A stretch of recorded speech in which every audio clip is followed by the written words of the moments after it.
저희가 오늘 묵상하신 말씀은 우리 사무엘하 24장 16절에서 우리 25절 말씀입니다.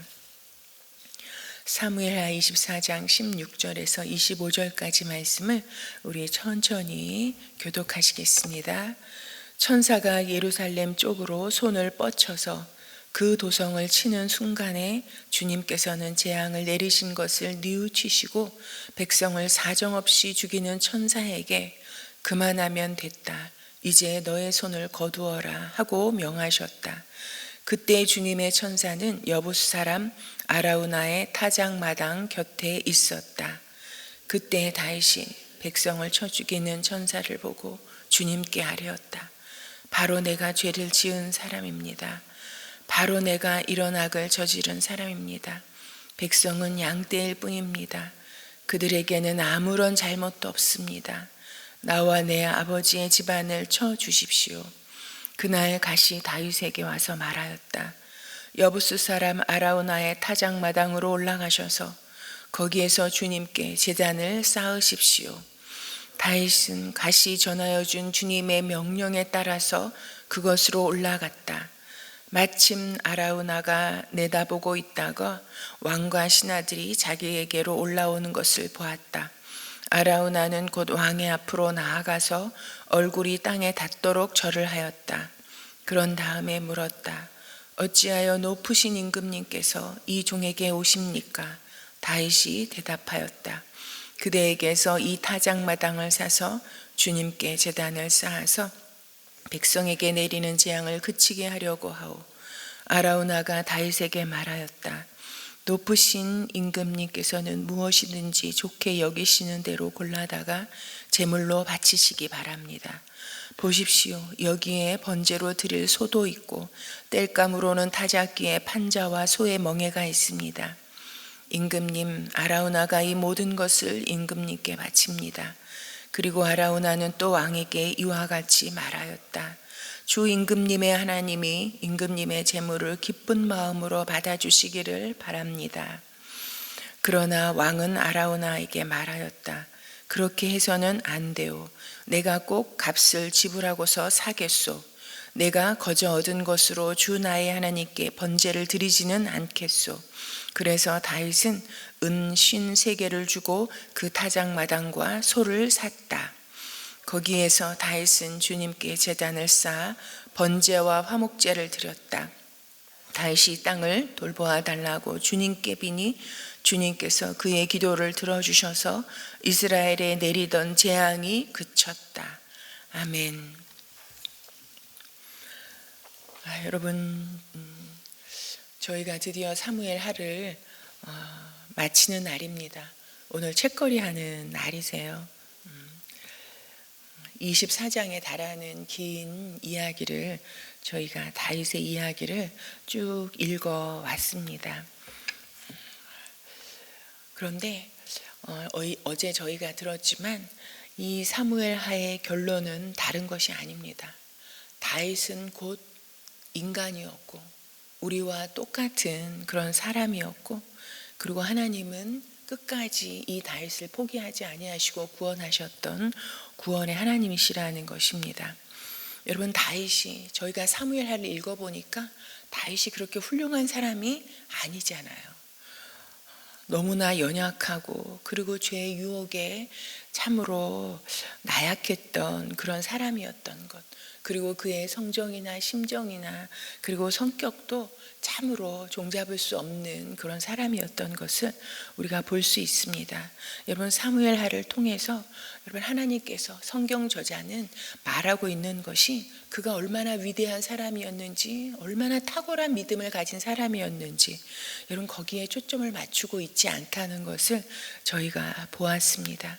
여러분, 그가 그의 인간적인 면모를 민낯을 다 보여주고 있는 것을 볼 수 있습니다.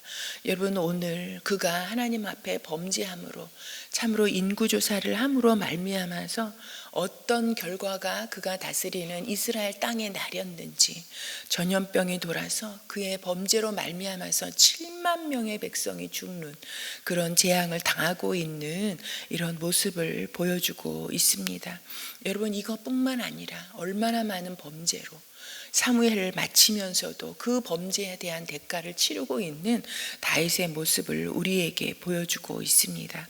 여러분, 그래서 그 왕의 한 사람의 잘못으로 인하여서 7만 명의 사람이, 백성들이 죽는 이런 재앙 가운데 하나님께서는 참으로 재앙을 내리신 것을 참으로 뉘우치시면서 천사에게 이제 그 재앙의 손을 참으로 내릴 것을 말씀하십니다. 그리고 갓을 보내셔서 어떻게 하면 이 재앙이 그칠 수 있는지 하나님 앞에 번제를 드릴 것을, 하나님 앞에 제사를 드릴 것을 참으로 명령하십니다. 그래서 보면 18절에 보면 여부수 사람 아라우나의 타작마당으로 올라가서 거기에서 주님께 제단을 쌓으십시오, 이렇게 말하고 있습니다. 그러자 다윗은 즉시 갓이 전하여 준 주님의 명령에 따라서 그곳으로 올라갔다라고 말하고 있습니다. 주님께서 말씀하시자 그 명령에 따라서 곧장 그곳으로 올라가서 제사를 드릴 준비를 하는 이런 다윗을 보게 되어집니다. 여러분, 오늘 이 번제 제사를 드리는 이 장소가 아라우나의 타작 마당입니다. 아라우나의 타작 마당입니다. 그런데 아라우나가 참으로 이 왕이 자기에게로 올라오는 것을 보고서 그 타작 마당과 그리고 제물로 바쳐질, 그리고 제물에 쓰여질 모든 것을 바치겠다라고 이야기합니다. 여러분, 그런데 다윗이 뭐라고 말합니까? 24절에 보면 왕은 아라우나에게 말하였다. 그렇게 해서는 안 돼요. 내가 꼭 값을 지불하고서 사겠소. 내가 거저 얻은 것으로 주 나의 하나님께 번제를 드리지는 않겠소. 그러면서 은, 신 50세겔을 주고 그 타작 마당과 소를 샀다라고. 그리고 그곳에서 제사를 드릴 때 제단을 쌓고 번제와 화목제를 드리고, 그리고 주님께 비니 주님께서 그 기도를 들어주셔서 이스라엘에 내리던 재앙이 그쳤다라고 말씀하고 있습니다. 이 아라우나의 타작 마당이 하나님의 은혜와 자비와 구원이 나뉘어지는 그런 장소가 되었다라고 말씀하고 있습니다. 여러분, 다윗은 참으로 이 타작 마당과 제물을 사는데 값을 지불하고서 사겠소 라는 고백과 함께 그것을 매입해서 제사를 드리는 모습을 우리에게 보여주고 있습니다. 여러분, 재앙에서 돌이키는, 재앙이 그쳐지는, 여러분, 이 구원을 얻기 위해서는 값을 치러야 한다는 것을 이 다윗의 모습을 통해서 우리에게 보여주고 있습니다. 여러분, 그리고 이 장소가 아라우나 타작 마당이었다라는 것, 여러분, 이것이 굉장한 의미가 여기에 담겨져 있습니다. 여러분, 이 장소는 다른 장소가 아니라 여러분, 믿음의 조상이었던 아브람, 하나님께서 그에게 참으로 이 구원의 약속을, 언약을 주셨던 이 아브라함이 여러분 이삭을 번제로 하나님께 드렸던, 여러분 모리아 산의 현장이, 그 장소가 바로 이 자리, 아라우나 타작 마당입니다. 여러분, 이곳에서 아브라함이 그 독자를 드림으로 말미암아서 하나님께서 이제야 네가 나를 경외하는 줄 알았노라고 주님께서 참으로 흡족해 하시고 인정하시고 그 번제를 드렸던 장소였습니다. 여러분, 그런데 이곳에서 다윗이 제사를 드림으로 그 재앙이 그쳐지고 하나님의 다시 살려주시는 구원의 그 자비와 은혜가 흐르게 되어지는 이 타작 마당이 이 자리인 것입니다. 여러분, 그리고 이 아라우나 타작 마당, 여러분, 이곳에서는 이제 다윗이 그토록 하나님께 성전을 지어 바치고자 했던 그런 마음이 있었지만 여러분 그의 손에는 피가 너무나 많이 묻어서 그의 손으로 성전을 짓지 못하고 그 아들 때에 가서 성전을 짓게 되었을 때 성전이 세워진 자리가 바로 아라우나 타작 마당, 여러분 이 장소였습니다. 여러분 아브라함이 독자를 바치고 그리고 다윗이 오늘 제사를 드리고 그리고 솔로몬이 이 자리에 성전을 지었던 여러분 아라우나 타작 마당인 것입니다. 여러분 그런데 이 장소가 결국은 어디에까지 이어져 갑니까? 여러분 우리 주님께서는 참으로 오셔서 무엇이라고 말씀하십니까? 저 눈에 보여지는 성전을 헐라, 사흘 만에 내가 주님께서 성전을 세우시겠다라고. 그리고 예수님께서는 바로 내가 성전이다, 진정한 성전으로 오신 참으로 예수님이신 것을 우리에게 말씀해 주셨습니다. 여러분 인간의 죄악은 다윗이 우리가 보기에는 아무리 탁월한 사람이었고 하나님 마음에 합한 사람이었다라는 여러분 그런 고백을, 그런 인정을 받았던 사람이지만 여러분 그는 하나님 앞에 그 자신의 인생을 살면서 여러분 끊임없이 범죄와 끊임없는 인간의 유약함과 연약함과 한계를 드러낼 수밖에 없었던 그런 인생을 살았던 사람이었습니다. 여러분 그것은 무엇입니까? 그 스스로는 자신의 그 어떤 불행한 여러분 그 죄악의 상황 속에서도 스스로 건질 수 없는, 구원할 수 없는 그런 한계의 인간이었다라는 것을 말하고 있습니다. 여러분 아브라함 또한 독자를 바쳤어도 여러분 참으로 죄의 문제를 해결할 수 없었던 인간이었던 것을 우리에게 보여주고 있습니다. 여러분 오직 성전으로 오신 여러분 최종의 성전이신 예수님을 통해서만, 예수님의 그 생명값을 치루어서만 여러분 우리에게 하나님의 구원이 이루어짐을 보여주는 그 장소와 보여주는 사건이 오늘 이 아라우나 타작 마당에 다윗을 통해서 드렸던 이런 제사인 것입니다. 여러분 다윗뿐만이 아니라 여러분 우리가 다윗을 우리가 비난할 수 있겠습니까? 여러분 다윗은 하나님께서 성경을 통해서 그의 인간적인 그의 삶에 여러분 그의 범죄의 모든 것을 드러내 보여주셔서 우리가 이렇게 보고 있지만 여러분 우리 안에 있는 우리의 죄악들, 우리의 어떤 사람인지 여러분 그 민낯이 여러분 세상 가운데 드러나지 않았을 뿐이지 우리는 더하면 더했지 덜하지 않은 사람인 것을 고백하지 않을 수 없습니까? 않을 수 없습니다. 여러분 그러나 우리가 아무리 하나님 앞에 여러분 우리가 참으로 믿음의 모습으로 나오는 것 같다 할지라도 우리 스스로는 참으로 여러분 이 죄악 가운데서 구원받을 수 있는 이 재앙에서 건짐 받을 수 없는 존재인 것을 여러분 우리는 고백하지 않을 수 없습니다. 여러분 오직 나를 구원하시기 위해서 나의 죄값을 치르신 예수 그리스도, 그 성전이신 예수 그리스도를 통해서만 또한 그 예수 그리스도를 통해서 하나님 앞에 나아가 드리는 제사를 통해서만 우리가 하나님의 구원을 받을 수 있다는 것을 다시 한번 발견하게 됩니다. 여러분이 사무엘하를 정리하면서 마치면서 우리가 다시 한번 기억하는 것은요, 여러분 그 다윗이었는데 우리가 그토록 기대하고 여러분 다윗은 지금도 이스라엘에서 가장 이상적인 왕으로 생각하는 여러분 그런 다윗입니다. 여러분 성경에서 다윗만큼 하나님의 은혜와 사랑과 하나님과 그 깊은 교제를 이루었던 누구보다도 아름다운 하나님 앞에 그 진실의 고백의 찬양을 올려드렸던 사람이 어디 있었습니까?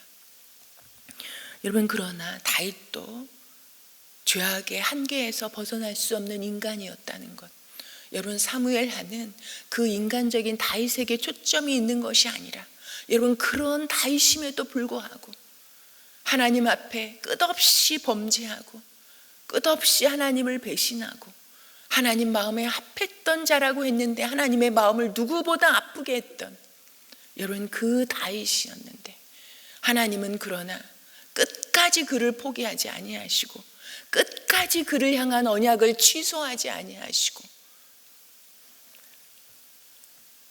끝없이 선지자를 보내시고 끝없이 말씀하시면서 다시 여러분 그를 향한 그 언약이 성취되도록 그를 떠나지 아니하시고 그를 붙드시며 구원하시는 그 하나님께 초점이 있는 것입니다. 여러분 그러기에 우리는 이 사무엘하를 통해서 여러분 다윗이 우리의 희망이요 우리의 소망이라는 것을 다시 한번 붙잡게 되는 것입니다.